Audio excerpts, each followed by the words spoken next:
देखिए आज अपने स्टार्ट कर रहे हैं ऑपरेटिंग सिस्टम। ऑपरेटिंग सिस्टम में आपको क्या समझना है कि पहली बात तो ऑपरेटिंग सिस्टम होता क्या है।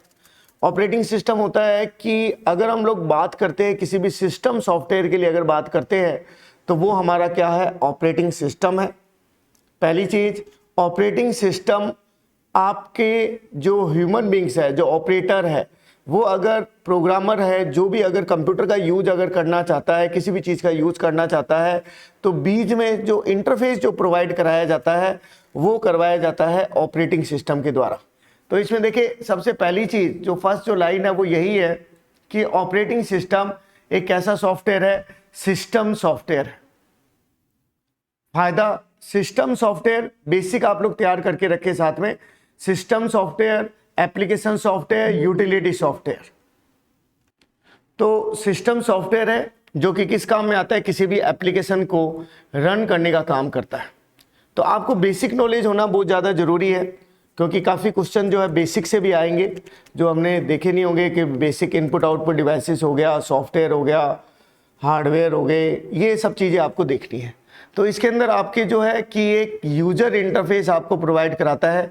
यूजर इंटरफेस मतलब दो लोगों को मिलाने का या सॉफ्टवेयर को वर्क करवाने के लिए जो बीच में जो वर्क करता है वो यूजर इंटरफेस होता है। यूजर इंटरफेस ऑपरेटिंग सिस्टम के बारे में कहा जाता है कि दो प्रकार के होते हैं। एक जो होता है वो GUI होता है, एक जो होता है वो आपका क्या होता है, CUI होता है। GUI मतलब ग्राफिकल यूजर इंटरफेस, CUI का मतलब होता है करेक्टर यूजर इंटरफेस। मतलब अगर आप ग्राफिक्स का यूज करते हैं, मतलब माउस का यूज कर रहे हैं, या आप लोग अपने कह सकते हैं कि भी माउस के साथ में आइकन यूज कर रहे हैं, इस तरह की चीज़ें अगर आप यूज करते हैं, मतलब सारी चीज़ें बिना कमांड लिखे बिना टाइपिंग के हो रही है, तो वो GUI सॉफ्टवेयर होते हैं। जैसे कि अगर हम लोग बात करते हैं तो विंडो हमारा एक कैसा है, GUI है। इसी तरह से लिनक्स जो आजकल हम लोग उपयोग लेते हैं वो भी हमारा क्या है, GUI है। CUI क्या होता है, CUI होता है कि अगर हम लोग कोई कमांड देना चाहते हैं तब हम लोग किसका उपयोग लेते हैं, CUI का। पहले के टाइम में क्या होता था, वैसे तो आज भी हम लोग यूज करते हैं, तो DOS का यूज कर सकते हैं। कमांड देने के लिए हम लोग किसका उपयोग लेते हैं, CUI का यूज करते हैं। तो कमांड लाइन इंटरफेस इसे कहा जाता है। और इसके अंदर हम लोग किसको शामिल करते हैं, इसके अंदर हम लोग शामिल करते हैं किसको, DOS को, यूनिक्स को। यूनिक्स आपका पुराना वर्जन है लिनक्स का। इसी तरह से ऑपरेटिंग सिस्टम एक तरह से हमारे हार्डवेयर और सॉफ्टवेयर दोनों का अगर ढंग से अगर हम लोग उपयोग लेना चाहते हैं तो वो ऑपरेटिंग सिस्टम करता है। अगर आपने कोई भी मान लीजिए प्रिंटर आपने जोड़ा है तो उसका जब तक आप ड्राइवर नहीं डालेंगे वो ड्राइवर मैनेज कहाँ होगा, ऑपरेटिंग सिस्टम से मैनेज होगा। तो रिसोर्स को मैनेज करने का काम भी यही करता है। नेक्स्ट जो पॉइंट है वो है थ्रेड। थ्रेड किसे कहते हैं, देखिए एक बात समझे कि जब हम किसी भी प्रोग्राम को बनाते हैं तो उस प्रोग्राम के अंदर बहुत सारे फंक्शंस होते हैं, बहुत सारे प्रोग्राम मिलकर एक सॉफ्टवेयर बनाते हैं। और इसका मतलब क्या हुआ, इसका मतलब ये हुआ कि जो फंक्शन जो है वो एज ए थ्रेड की तरह काम करते हैं। मतलब अगर हम कहते हैं कि सबसे छोटी यूनिट क्या है तो वो थ्रेड है। कभी आप Ctrl+Alt+Delete किए अगर आप दबा के देखेंगे, प्रेस किया अगर आपने, तो उस दिखाएगा टास्क मैनेजर में कि एक सॉफ्टवेयर के साथ कितने सारे थ्रेड आपके चल रहे हैं। सभी थ्रेड एक साथ में चलते हैं, पैरेलल चलते हैं, तब हम उसको क्या बोलते हैं, मल्टी थ्रेडिंग कहते हैं। लाइट वेट प्रोसेस भी कहलाता है अगर वो सेम मेमोरी का उपयोग लेते हैं। तो अगर पूछा जाए कि CPU की बेसिक यूनिट क्या है ऑपरेटिंग सिस्टम में, तो आपको ध्यान रखना है थ्रेड है। थ्रेड में कोड और डेटा उसको शेयर करते हैं। थ्रेड हमेशा ऑटोमेटिकली लोड होता है, लोड करने की जरूरत नहीं पड़ती, ऑटोमेटिकली चलता है।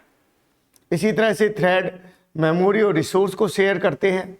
थ्रेड में प्रोसेस के बीच में स्विच हो सकते हैं। स्विचिंग का मतलब एक प्रोसेस से दूसरे प्रोसेस पे मूव कर सकते हैं। पैरेलल अगर आप रन करना चाहते हैं तब भी आप थ्रेड को पैरेलल रन भी कर सकते हैं। थ्रेड दो प्रकार के होते हैं, एक जो थ्रेड होता है वो यूजर थ्रेड होता है, यूजर के द्वारा बनाया जाता है। एक जो थ्रेड जो होता है वो कर्नल थ्रेड होता है जो ऑपरेटिंग सिस्टम खुद के लिए बनाता है। तो यूजर जो थ्रेड है और एक कर्नल थ्रेड है, उसकी हमें क्या होता है, फ़र्क क्या होता है, यूजर के लिए जो होता है और कर्नल के लिए जो होता है ऑपरेटिंग सिस्टम में। स्पीड अगर किसकी फास्ट रखी जाती है, स्पीड फास्ट रखी जाती है कर्नल की। कर्नल थ्रेड जो है, यूजर थ्रेड की स्पीड क्या रहती है, फास्ट रहती है। कर्नल थ्रेड जो कि ऑपरेटिंग सिस्टम के द्वारा बनाया जाता है। सबसे पहली चीज कर्नेल होता क्या, आप जो भी कमांड लिखते हैं वो कमांड आप लोग सेल के ऊपर लिखते हैं। किस पे लिखते हैं? सेल पर। उस सेल पे जब आप कमांड लिखते हैं तब उसे अगर आप रन करना चाहते हैं तो रन करने के लिए वो जो कमांड है वो आगे मूव करती है किसके पास में? कर्नेल के पास में। फिर कर्नेल आगे सिस्टम कॉलिंग का उपयोग लेता है। तो 3 पार्ट आपने सीखे।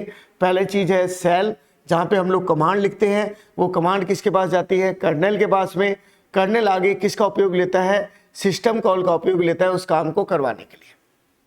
तो ये किसके द्वारा बनाया जाता है? क्वेश्चन में अगर पूछा जाए, कर्नेल थ्रेड ऑपरेटिंग सिस्टम के द्वारा बनाया जाता है।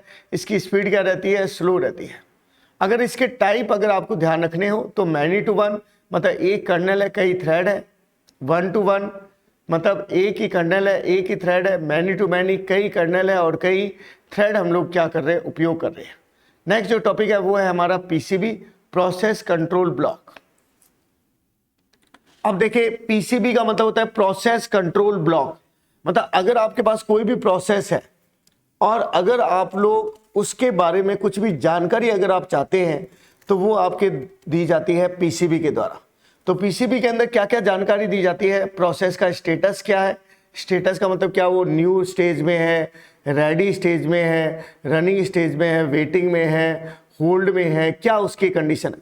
क्यों? क्योंकि कोई भी थ्रेड जो चलता है, जो मैं आगे आपको बताऊंगा, कोई भी प्रोसेस जो चलता है सबसे पहले वो न्यू स्टेज में आता है, फिर वो रनिंग स्टेज में आता है, फिर वो वेट करता है, फिर वो होल्ड करता है। होल्ड का मतलब ब्लॉक स्टेज भी कह सकते हैं। अब अगला जो है वो है प्रोग्राम काउंटर।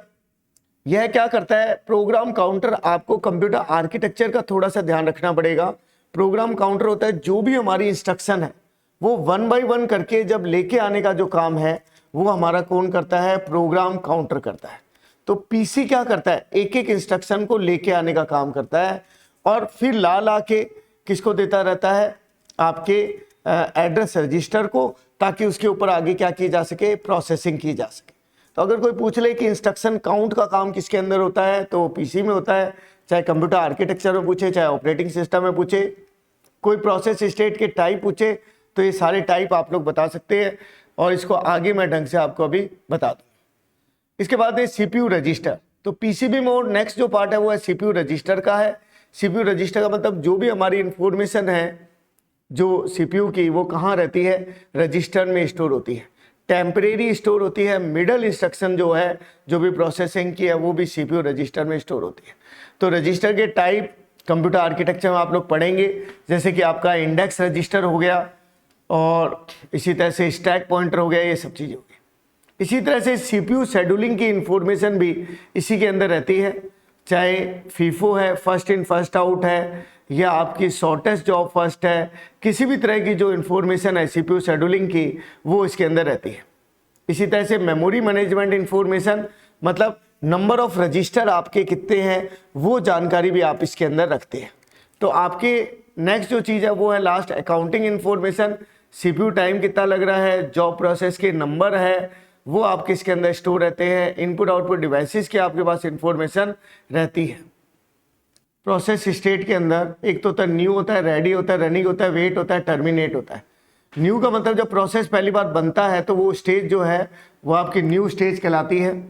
उसके बाद में जब वो प्रोसेस के लिए स्टार्ट हो चुका होता है तो रेडी स्टेज में होता है, जिसका नंबर आया हुआ होता है, जिसकी प्रोसेसिंग चल रही होती है। रनिंग स्टेज होता है, जिसको वेट किया जाता है, वेटिंग होता है। लास्ट में उसको क्या कर दिया जाता है? टर्मिनेट मतलब एंड कर दिया जाता है।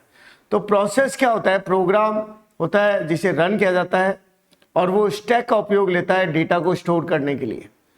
एक एक जो पीसी प्रोग्राम काउंटर है वो एक एक करके इंस्ट्रक्शन को क्या करता है? स्टोर करता है। और एक प्रोसेस के अंदर जब दूसरे प्रोसेस बनाए जाते हैं तो वो पेरेंट चाइल्ड कहलाते हैं। तो पेरेंट और उसके अंदर के जो प्रोसेस होते हैं वो क्या कहलाते हैं? चाइल्ड कहलाते हैं। और इसको किसके रूप में बनाया जाता है? ट्री के रूप में बनाया जाता है। अब इसमें ध्यान ये रखना होता है कि पेरेंट प्रोसेस और चाइल्ड प्रोसेस दोनों साथ में काम करते हैं। उसके बाद में अगर पेरेंट प्रोसेस टर्मिनेट हो जाए, टर्मिनेट मतलब एंड हो जाए, तब उसके साथ में जो चाइल्ड प्रोसेस है, चाइल्ड प्रोसेस के टर्मिनेट होने के बाद में पेरेंट प्रोसेस कार्य करता रहता है, ऐसा कोई फर्क नहीं पड़ता। पेरेंट प्रोसेस चाइल्ड प्रोसेस के टर्मिनेट होने के बाद भी कार्य करता है। लेकिन अगर पेरेंट प्रोसेस और चाइल्ड प्रोसेस का डुप्लीकेट भी हो सकते हैं। और अगर आप लोग बनाते हैं प्रोसेस तो उसके लिए कमांड कई पेपरों में पूछी हुई है, फॉर्क कमांड का आप लोग उपयोग लेते हैं प्रोसेस को बनाने के लिए।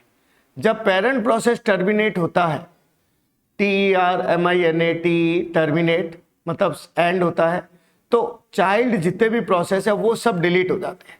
तो इसको हम लोग बोलते हैं कैस्केडिंग टर्मिनेशन। क्या कहलाता है ये? Cascading termination. नेक्स्ट जो टॉपिक हम लोग डिस्कस करेंगे उसका नाम होगा लेयर्ड स्ट्रक्चर और फंक्शन, जो कि हम अगले वीडियो पे डिस्कस करेंगे।